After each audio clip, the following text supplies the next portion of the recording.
Nako, heto na po mga kaubayan, nasaan na ping 7.5 billion na nasayang. Nako, good news ngayon, Marcoleta Sinuplak, si Erwin Tulpo, Ping Lacson, Supalpal, Rimulya, lagot na.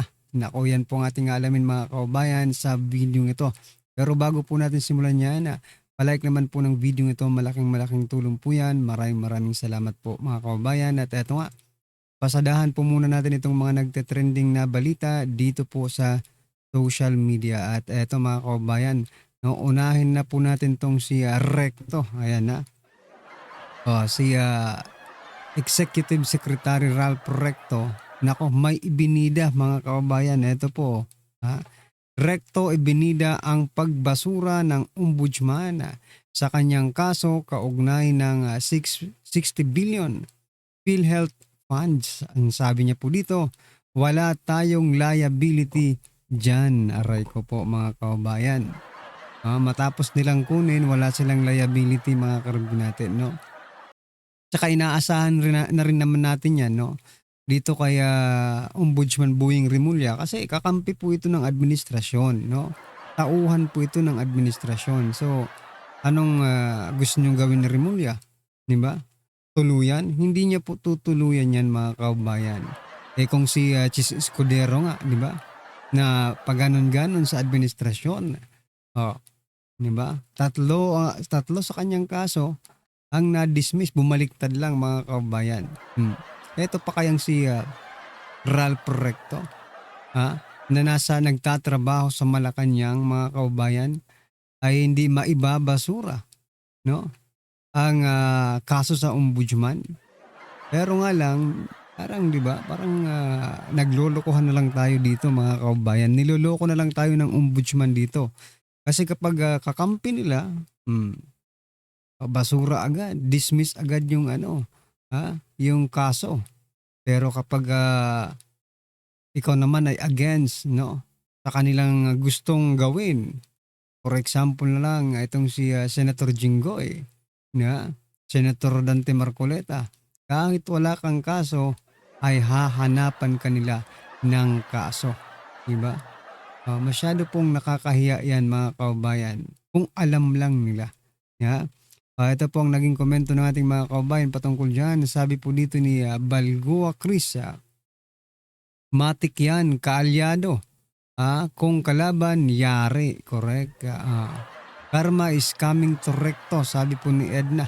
Sabi naman po ni Remart, malamang caretaker ka ng Pilipinas pag umalis si BBM. Correct. Expected na yan for the reason that you, Mr. Recto, knows very well. Ayan mga kababayan. So marami po ang nag-a-agree, no, sa opinion natin dito po sa mga komento. Pare-parehas po tayo ng sinasabi na hindi po yan tutuluyan, hindi po kakasuhan yan. Kasi nga po, aso rin yan eh, di ba? Aso rin po yan ng Malacanang. Alright, ano po ang inyong masasabi dyan mga kababayan? Pero pinagmalaki pa, binida pa ni Recto. Ano akala niya sa taong bayan? Tanga, di ba? Just comment down below mga karbi natin at eto, pasadahan din po natin to. Ito pong si Joel Villanueva. Tingnan mo naman, napakamakabayan. Kahapon po mga kababayan ay birthday ni Dr. Jose Rizal, okay? Yung ating pambansang bayani, di ba? Dr. Jose Rizal, mga kababayan. Birthday po kahapon at ito po ang balita. Sabi po dito ni Senator Joel Villanueva, sabi po dito sa balita, dapat gawing inspirasyon si Jose Rizal ayon kay Joel Villanueva. Aray ko po. Matapos mo magtrahidor, gagawin mong inspirasyon si Dr. Jose Rizal. Nako. Alam mo, Senator Joel Villanueva, inalay po ni Dr. Jose Rizal ang kanyang buhay para sa mga Pilipino. Ngunit, hindi po siya nagtrahidor. Opo. Sa ating bansa. No? Hindi po siya nagtrahidor sa taong bayan. Pero ang nakikita po ng taong bayan sa'yo, hindi ka lang trahidor, hudas ka pa. Diba? Yun po ang sinasabi ng taong bayan. Dito kay Senator Joel Villanueva. Sabi po ng ating mga kababayan dito, Sabi po ni makulit na bata, oy makulit na bata, itigil mo na yan Senator Joel, yang mga makata mong salita. Para sila ni Chis Escudero mga balagtas, 'di ba? Balagtasan, okay? Makakata mong salita, wala rin naman silbi sa mga makikinig. Hindi na mabubura sa utak ng mga tao, ginawa mong paghuhudas, ayan, para lang mapagtakpan ang may sala sa flood control. Correct, correct, correct, correct. Teka lang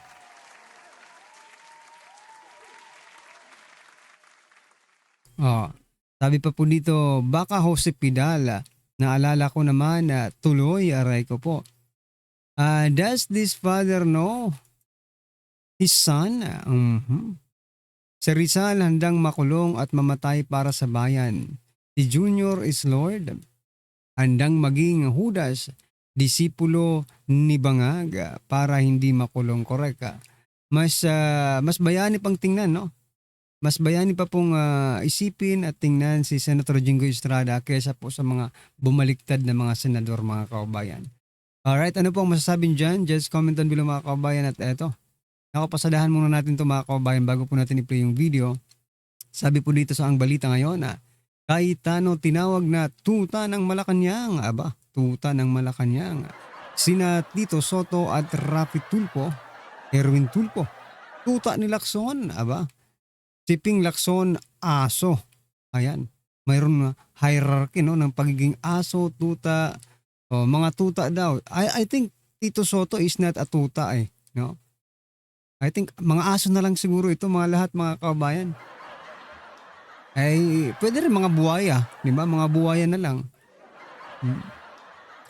Sabi po dito ni Senator Alan Cayetano, sabi ni Rafi Tulfo, hindi daw sila Malacanang. Okay? In other words, hindi sila tuta.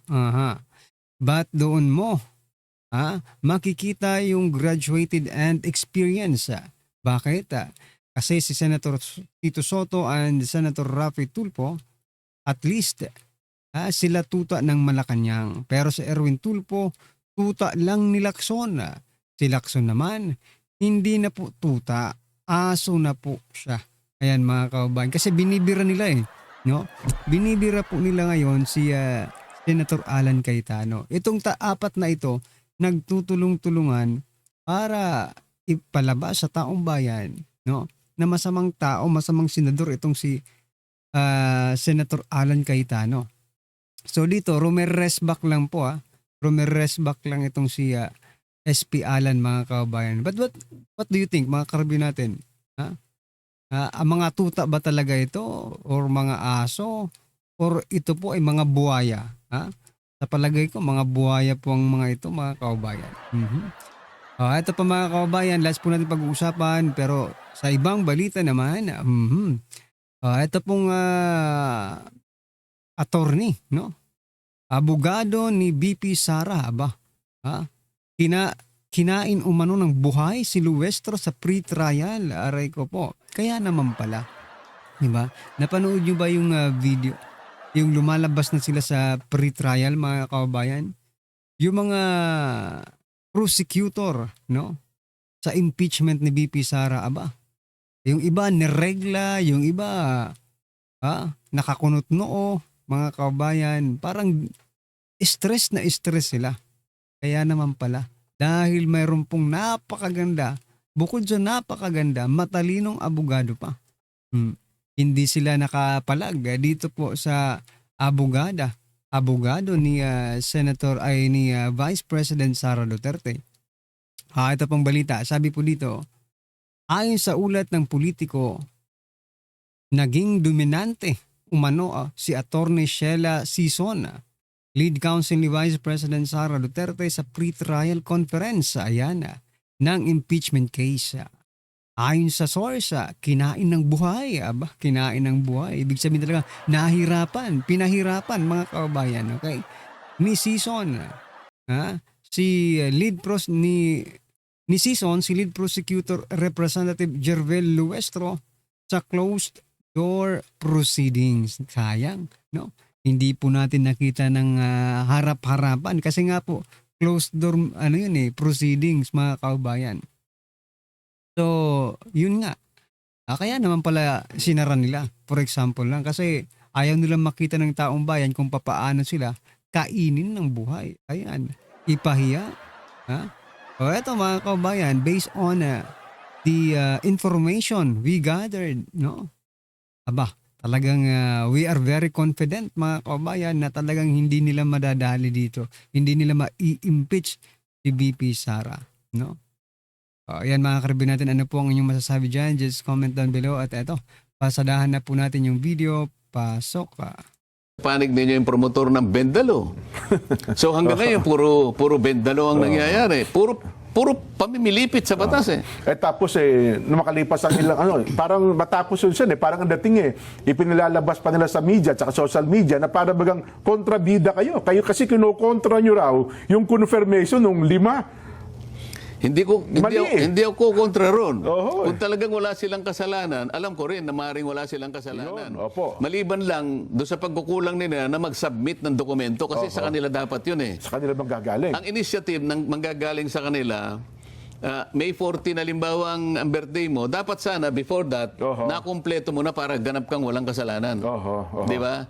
Pangalawa, dapat kinausap nila yung contingent ng House of Representatives kasi sa tuntunin namin ang chairman ng Committee on National Defense ay House of Representatives. Si Congressman Joboy at ngayon, si Congressman Joboy ang dapat nagkaroon ng initiative, tumawag kagad sa secretary ng CA na ikasanin nyo ng ganitong araw kasi kawawa naman itong mga ito. So walang gumawa sa kanila. At ito namang mga, siguro walang nag-remind sa kanila para lahat ng dokumentong kinakailangan na maipasa nila right before their respective birthdays. Kaya pala nung hinahanapan nyo ng paliwanag, walang makapagpaliwanag nung tinatanong nyo po sila, pati yung sekretary. Sinasabi ko na lang, huwag na kayo makipag-argumento kasi sabi ko, hindi naman ako nag-o-object. Baka akala nyo, nag-o-object ako. Sinasabi ko lang ang concern na ito para lang ma-record na meron tayong lalabagin na batas. Para sa ganun, kung re-reviewin ito sa mga susunod na panahon, isa ang tumayo para sabihin tama siya. Di ba? At yun po, Sen, binibigyan din natin sa palatuntunan ito, ang tinitindigan natin dito, batas lang. Kaya parang doon sa pagpapaliwanag niyo po sabi niyo, dalawang ulit yung sinabi. Ang akin po ito, batas. Batas ay batas. Di ba? Law is the law. Yun po dapat na masunod. Ang batas ay batas eh. Paano hindi ba sinasabi nga natin, the law may be harsh, but it is the law. Yan. Meron pang counterpart na Latin yan, di ba? Box, Nakalimutan mo na. Box Populi, box din. Hindi, yung Duralex Sedlex. Duralex Sedlex. Duralex Sedlex. Yes po. Masyadong mabigat. Pero yun ang batas. Walang tayong magagawa. Hindi natin pwedeng baluktutin yun. Yes po. Tapos nabanggit mo kanina na yun daw pamumuno ni SP Alan na 28 days ay gumasta ng 700 million. 720 million daw in 28 days 700 million in 28 days. Parang panahon pa ng parang anarchy. At ang nangyari lang ay nagkaroon para ng isang paghihiring na hindi naman talaga inauthorize. Yung ganun pa yung kanyang ganun yung kanyang patutsada. Nakalimutan niya, Jen. Sa panahon niya, 10 buwang singkad ang nakalipas. Hindi siya tumawag kahit isa man lang na pagdinig sa flood control. Ngayon, sumahin mo yun, Jen. Kasi ang pinanggalingan niya is 25 million expense per day ng Senado. Per day pala ng Senado. Kaya nakwenta niya yung 700 million So 28 days times 25 million. 700 million. 700 million. Ngayon, kwentahin mo yung 300, yung 10 months times 30 days. Ilan yun, Jen? 300 days. Times 25 million. 7.5 billion pesos. Ang ginastos namin. Pero ni isang hearing ng flood control, hindi siya nagtawag. Alin ang mas magastos, Jen? Ay, siyempre, mas malaki billion yung pinag-uusapan. 10 buwang singkad, Jen. Okay? 7.5 5 billion pesos ni isang pagdinig, wala siyang ginawa. Di, baka maging punto nila, teka lang, ano lang naman ako sa Blue Ribbon Committee, hindi naman ito ang kabuuan ng Senado. Hindi, sinasabi ko yung hindi mo pagtawag ng ano, opo, di ba? ng pagdinig, ng tama. Kasi hindi lang naman yung Blue Ribbon ng buong Senado. Buong Senado yun. po. Yung kabuuan ng Senado na ikaw ang Blue Ribbon, wala ka man lang naipasa sa sarili mo na magtawag ka kahit isa lang. Bakit naman? 10 months. Pagkatapos relax sabi daw, niya, relax. narinig ko siya in-interview. Magtrabaho na tayo. Sana naman kanya, yung minority, makipag-cooperate na. Pwede ko bang marinig mula sa kanya nasabihin niya ang mga pangungusap na ganito? Ngayon pong natapos na po ang aming power struggle. Yan, opo. Ako po'y naniniwala na ganap na po kaming makakapagtrabaho ng maayos. At ang unang-una ko pong ipagpipilitan kung sino man po ang chairman ng Blue Ribbon Committee. Dito talaga, opo. Kailangang magpasya na sila. Gumawa ng isang schedule. Kung kinailangan ay weekly ang Blue Ribbon Committee sa flood control hanggang sa ito ay matapos. Dapat daily. Pwede ba? Hindi, kahit na weekly lang, okay na ako ba? Okay na kayo? Kasi marami namang ibang mga issue kasi na kinakaharap din ng Blue Ribbon, hindi lang naman flood control. Ngayon, kung ang subcommittee binigay kay ganito, yun, pwede siyang mag-araw-araw kung gusto niya. Ngayon, para lang malaman natin na talagang seryoso sila na magtrabaho na tayo. Kasi dapat yun ang priority. Ang flood. Paano yan, Senator Dante Marcoleta? Sabi nga ni Erwin Tulfo, iikot na lang ba ang Blue Ribbon investigation sa flood control? Aba, di ba? From that statement, mga kabayan, ano po ang nyo? Ano po ang first impression nyo? Ang masasabi ko lang kasi, mga kabayan, parang may plano siyang itigil na naman, di ba? Itigil na naman po yung flood control na yan, mga kabayan. Ay nako, wala yata tayong mapapala dito sa pamumuno nila sa Blue Ribbon, no? Actually, hindi lang po basta-bastang flood control ang investigation yan, no? Trilyon po, mga kabayan, ang pinag-uusapan dyan. Hindi milyon, hindi bilyon. Trilyon po ang pinag-uusapan dyan. So bakit hindi maging importante yan, di ba? Bakit hindi iikot? Kung pwede ngang tapusin nyo muna yan bago kayo kumuha ng ibang investigasyon, di ba? Para malaman talaga, lumabas ang katotohanan, makulong ang dapat makulong. Let's say sabihin natin, nagsisinungaling po itong mga dating empleyado ni former Congressman Saldico. Di makulong sila at the end of the investigation, di ba? Kasalanan naman nila, nagsinungaling sila. Pero, kung sila po ay nagsasabi ng katotohanan, ibang usapan rin po yan. Dapat makulong talaga ang dapat makulong. Diba? Yung mga mastermind na mga pinangalanan, hindi lang nila, pati ng boss nilang si Saldico, pinangalanan. Yung dalawang pangalan, mga kabayan, yun ang gustong-gusto ko talagang makita. Na tinatanong, iniimbestigahan, at makulong. Diba? Anyway, ano po ang inyong masasabi dyan, mga kabayan? Just comment down below. At syempre, huwag mong kalimutang i-like ang video nito. Maraming salamat po.